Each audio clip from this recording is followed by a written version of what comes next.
Hey guys, how you doing today? It's great to be speaking with you.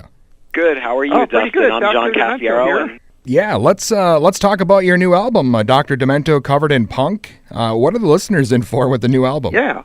Well, they're in for Dr. Demento classics, some of the most popular songs in the history of the show.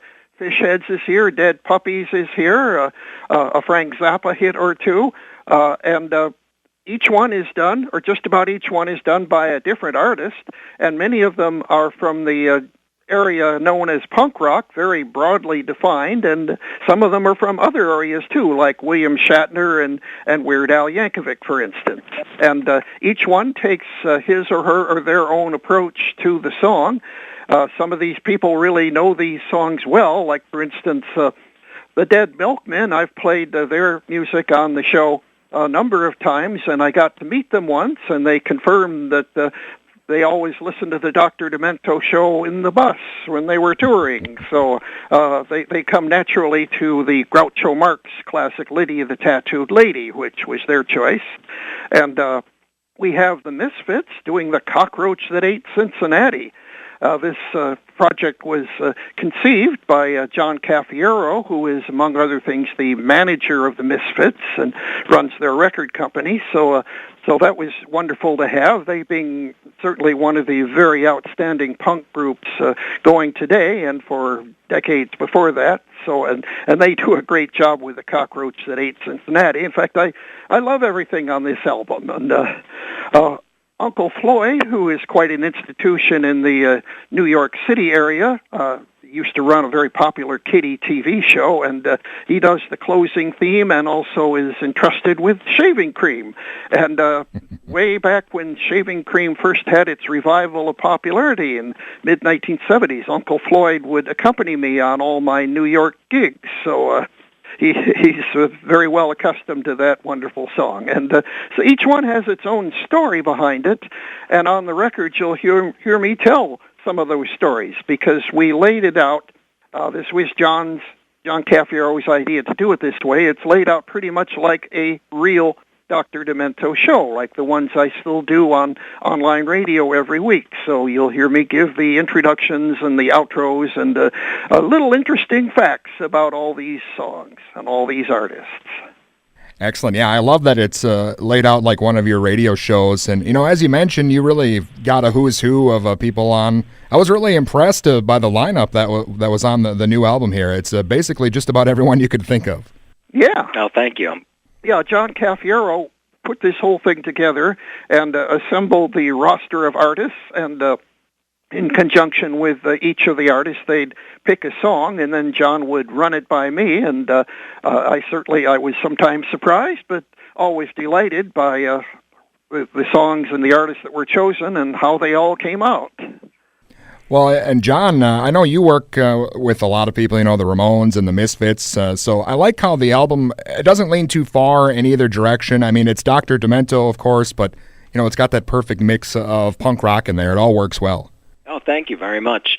Well, I'd felt that Dr. Demento created a musical movement in the 70s and the 80s that really echoed the spirit of punk rock, but with its own unique voice. And there's a lot of kinship, I feel, between novelty music and demented music and classic punk rock. A lot of times punk songs back in the day really bubbled up with an undercurrent of twisted humor in and of themselves. So, for example, a song like Beat on the Brat, which Weird Al covered for this record, we didn't even need to change or parody the lyrics because they were twisted and demented enough just as they were originally written by the Ramones.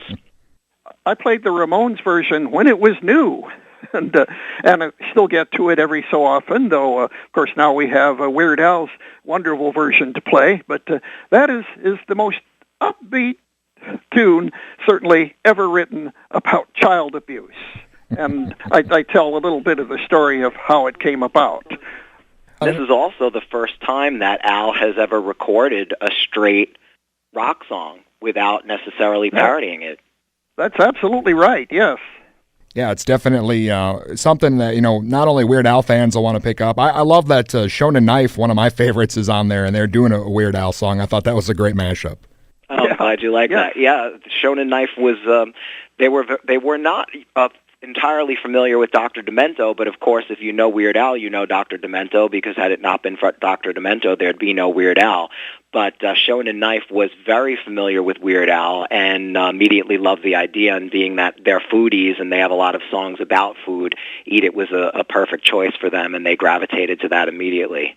Awesome. Again, we are with John Cafiero and Dr. Demento, and the new album, Dr. Demento Covered in Punk, is available now. And as you mentioned, the album kind of set up like one of your radio shows, and you're still at it, making new episodes, approaching 50 years of the Dr. Demento Show. You're almost like the original punk rocker in a way. Yes, yeah, you could say that. Yeah, of course, I go back to the punk rock, the original punk rock from the 60s even, which I still play on the show now and then. So my show is all over the place. There's something for everybody, which is it was key to its original success and keeps it exciting and entertaining today, I believe.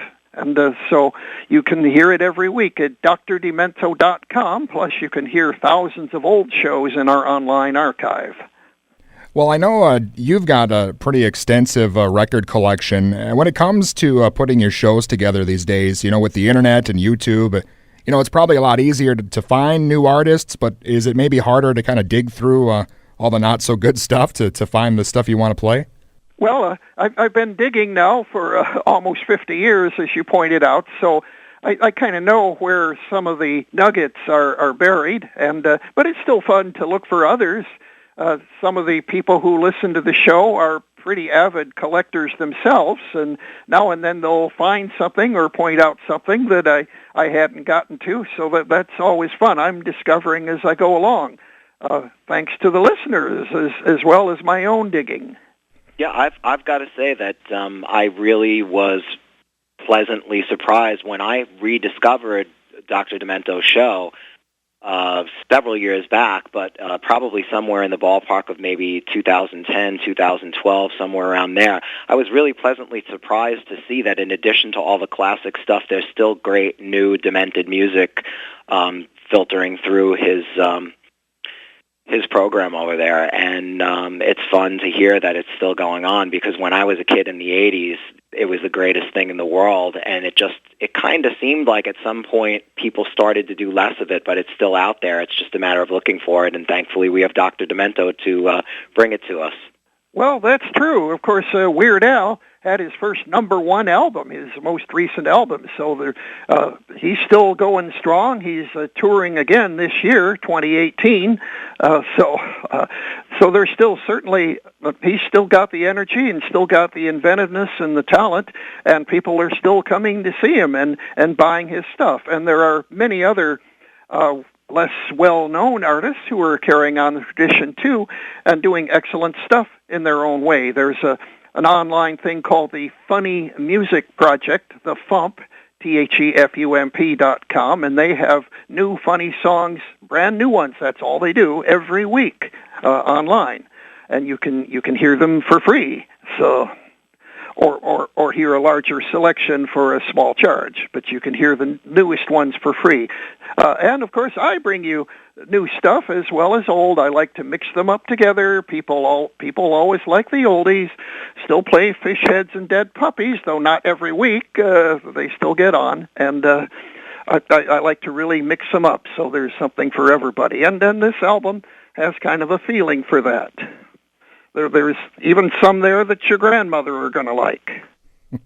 And it's my hope, too, and I really do believe it'll be the case that with the new record, Dr. Demento Covered in Punk, I think it's going to turn a whole new generation on to the demented music genre and to the Dr. Demento Show. So this could breed a whole new generation of Weird Als, or who knows, but I think that this is definitely going to turn on a lot of people to the show that might not have otherwise. I think a younger audience, in addition to the existing audience, is going to get turned on to it. And one of my goals with the record really was to make something that my teenage self would have flipped over, and I think that we've accomplished that. Oh, I'd say so too, and kudos also for the artwork. There's just some marvelous artwork on this album. And you can, of course, get it not only on CD, but on vinyl, 3 LPs. See the artwork bigger. including the fish head with the piercing. Yeah, really wanted to create a visual component to the record so that you'd have something to heighten the experience. And we've got a really extensive booklet that comes with the record. If you buy it on vinyl, it's a 20-page booklet. If you pick up the CD, it's a 48-page booklet, but it's chock full of original artwork that I'd commissioned from a variety of artists, people from the punk rock album cover community, comic books, trading cards, Mad Magazine, you name it. The cover artwork is done by one of the greatest illustrators of our time, Drew Friedman, and there's just a lot of great custom artwork to visualize and represent each one of the songs. And there's a foreword that I wrote. There's an afterword written by Dr. Demento. There's personal quotes from a good majority of the artists. And I think that the booklet itself is a whole other component to the record to just expand on the experience of listening to the audio. And anybody that's curious to check it out or know more or get a look at some of the stuff can visit coveredinpunk.com and get more info or order online. Awesome. Yeah, it's definitely it's a beautiful package. And, as you mentioned, all the artists on there, these are all unreleased songs. I'm fascinated how you were able to put it all together. It must have been quite the challenge to get everyone on board and to get the whole thing set up the way it is. It really was. I mean, it was a labor of love, so I enjoyed doing it, but it definitely took a lot of perseverance, to be honest with you. In the beginning, I didn't even intend to personally produce as many of the tracks that I did. But while some of the bands were really reliable and diligent and would take the budget given to them and record the track and turn it in, I found that in a lot of cases it needed a little bit more nurturing. So I wound up personally producing a good majority of the tracks, and I'm actually very glad I did because it expanded the scope of what I might ordinarily do and gave me the opportunity to mash up a lot of different musical genres and create sounds that I hadn't before. And frankly, I think it includes some of my best work to date as a producer. I'm really proud of it, and it was a lot of fun to do and an honor to work with a lot of the artists that I did for the record, Dr. Demento included.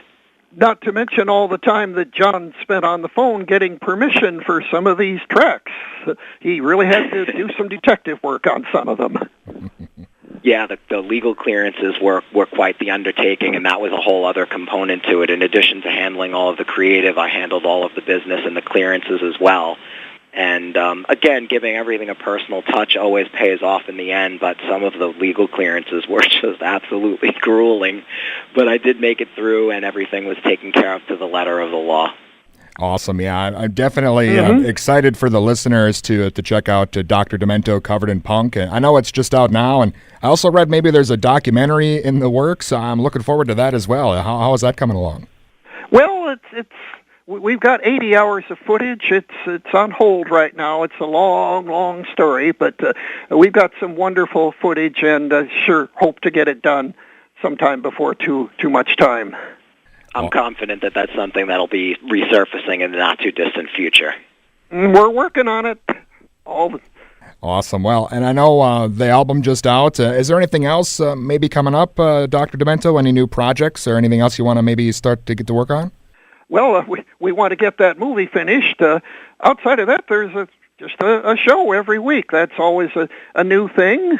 There's always new things to dig up, new things to listen to, new things to put together in an unusual way. So that's pretty much what I do with my time. Excellent. And John, I wanted to ask you, I know this is a bit off topic, but I know I'm such a huge Ramones fan, and I know you're in charge of the Dee Dee Ramone estate, and I've seen Standing in the Spotlight was recently re-released. Is there anything else maybe coming up for Ramones fans that you might see down the line? Absolutely. Well, in particular with Dee Dee Ramone, along with Dee Dee's widow, Barbara Zampini, I've helped her to reacquire the rights to Dee Dee's entire solo catalog. And little by little, piece by piece, we're going to start to reissue that. So there is a wealth of material, both stuff that's been out of print for years, as well as stuff that Dee Dee recorded that had never been released, solo material that he recorded that had never been released, that'll start to trickle out piece by piece, hopefully the first of which will be coming sometime later this year. And I'm really glad that you were happy to see Standing in the Spotlight out, because I had pushed easily for about the past 4 years prior to that finally being reissued. So yeah, I mean, there's still quite a wealth of material of Dee Dee's that has yet to see the light of day, and that'll all be coming soon. And then, of course, all the classic Ramones albums have been reissued in special anniversary editions, which is great to see, but there's just nothing that can hold a candle to the original versions. I mean, they were perfect just as they made them. Definitely. Well, again, guys, I really appreciate your time, and Dr. Demento Covered in Punk, available now, and definitely something the fans will want to pick up. The new album looks great, and I'm looking forward to everything else coming up, and thank you so much. Thank you, for Dustin. your Really time, appreciate Dustin. your interest and support. All right, you bet. Thank you. Okay. Bye-bye. Bye-bye.